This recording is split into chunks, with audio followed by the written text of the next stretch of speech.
which is pretty much we give a take for a cheap price in all of sports. A take that we haven't got to cover, a topic that we haven't got to cover that we want to cover, or it could be something that we talked about, but we want to go into detail in another way about that topic.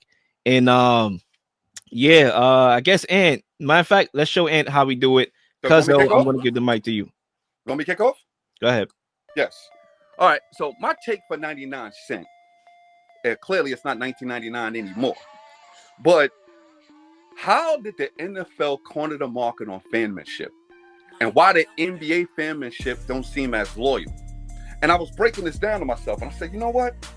It have a lot to do with NFL fanmanship.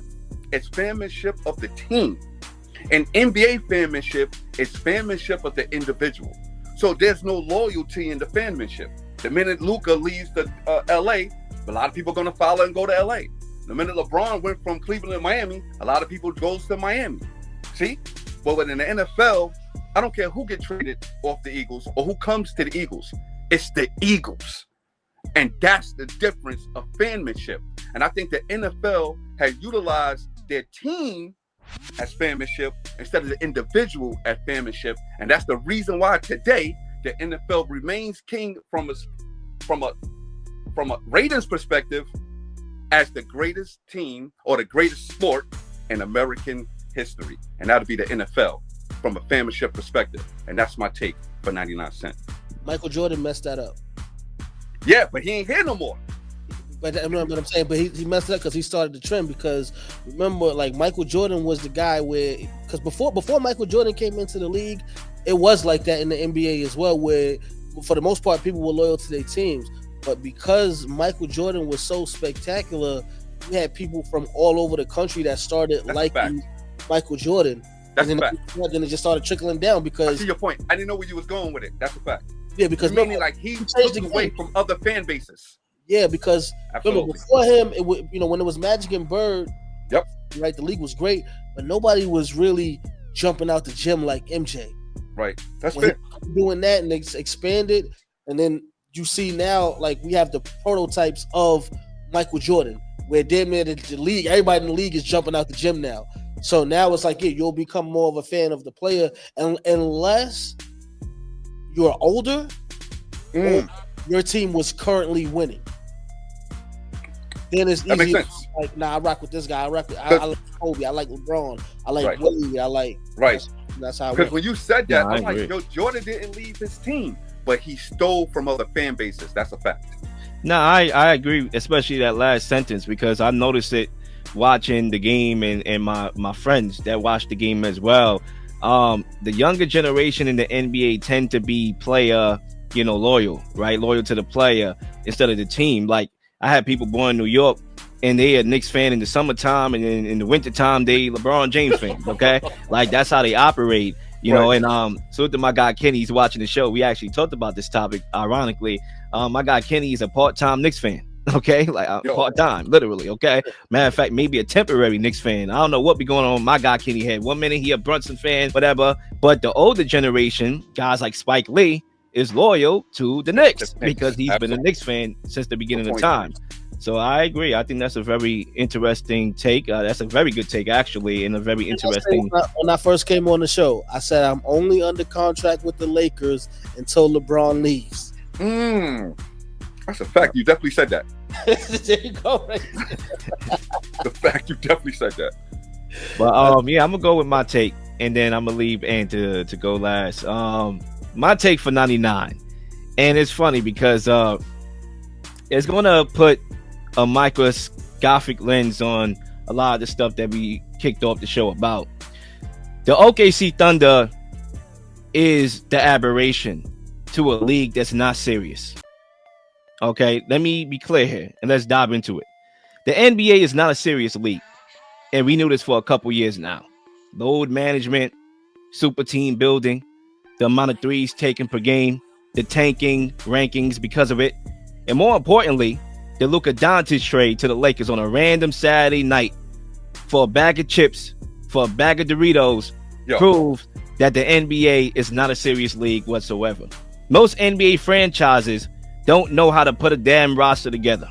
the Kings traded they traded De'Aaron Fox, bought back Zach LaVine to reunite with DeMar DeRozan, a tandem that couldn't even get out of the daggone playing game in a Eureka conference when they played together on the Bulls.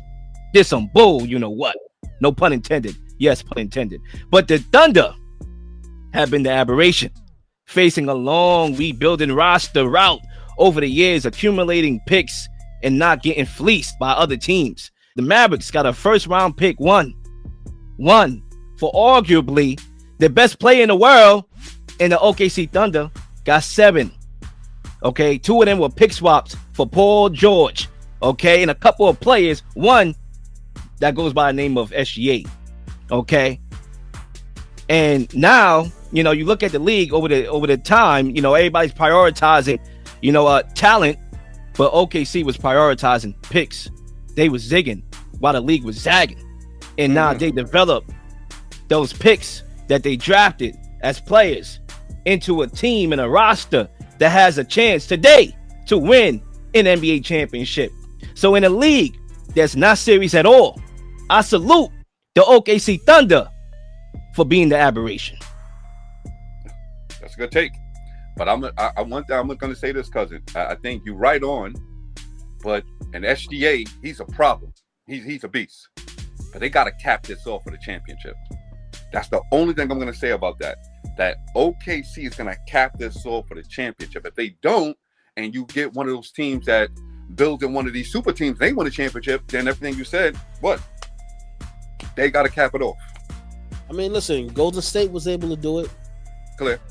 Pre Kevin Durant, obviously we know when Kevin Durant came, but they had already won before he got there. So it's definitely possible to build your team through the draft if you have patience, and obviously you need the talent.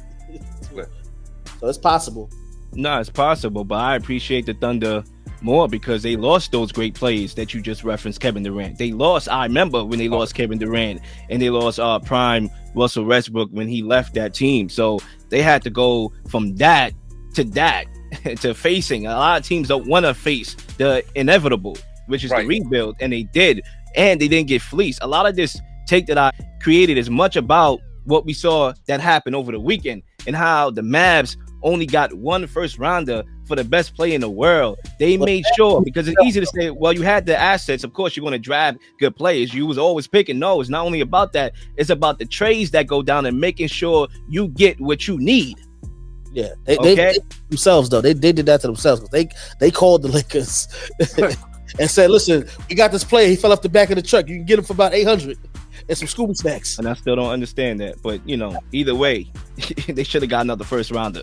It's crazy. Minimum. Just one. I don't understand that. But and for Rudy Gobert. Yeah, literally. I mean, think about it.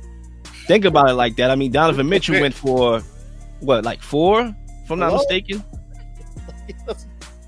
What are we talking about here? Like, y'all got one? Y'all fleeced yourselves. Willingly. But anyway, and I'm gonna leave it with you for your take for 99.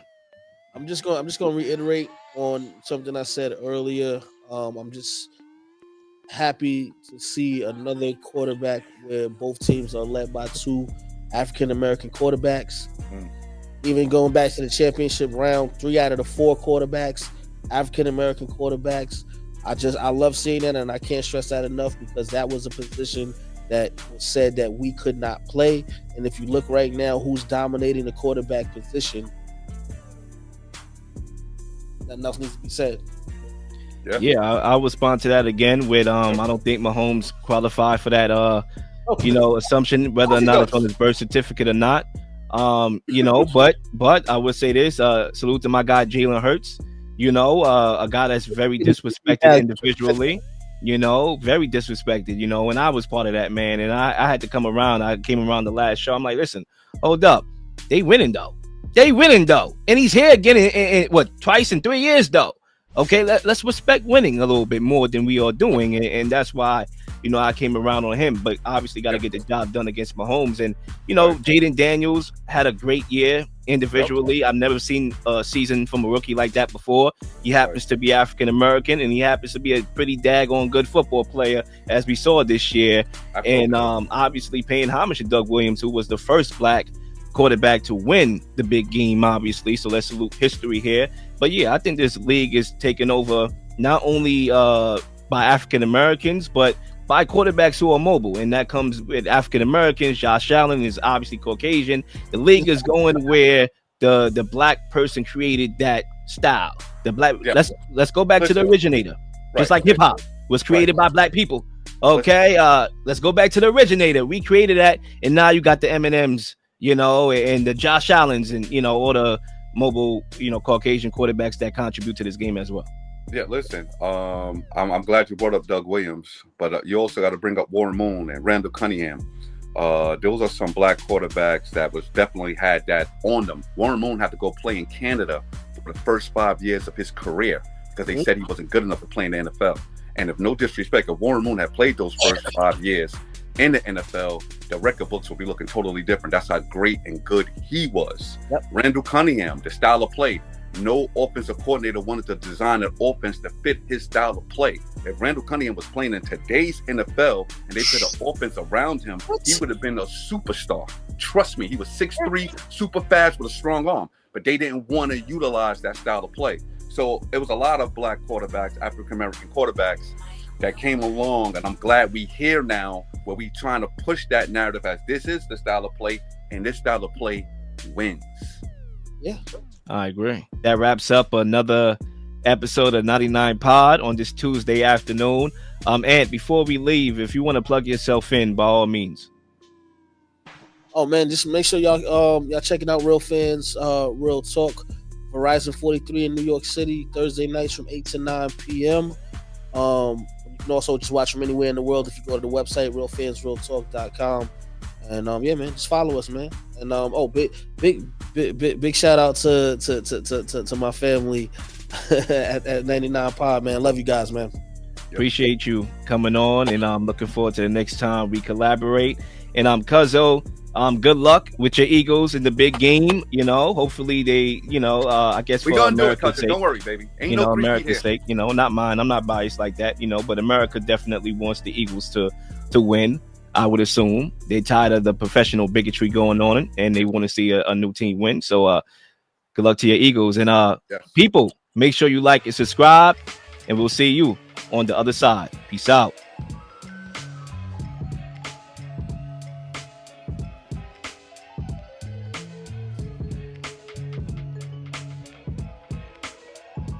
Please like and subscribe for all the up-to-date content.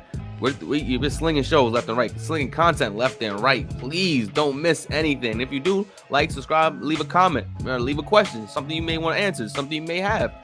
All ideas are great ideas. Nothing's a dumb question.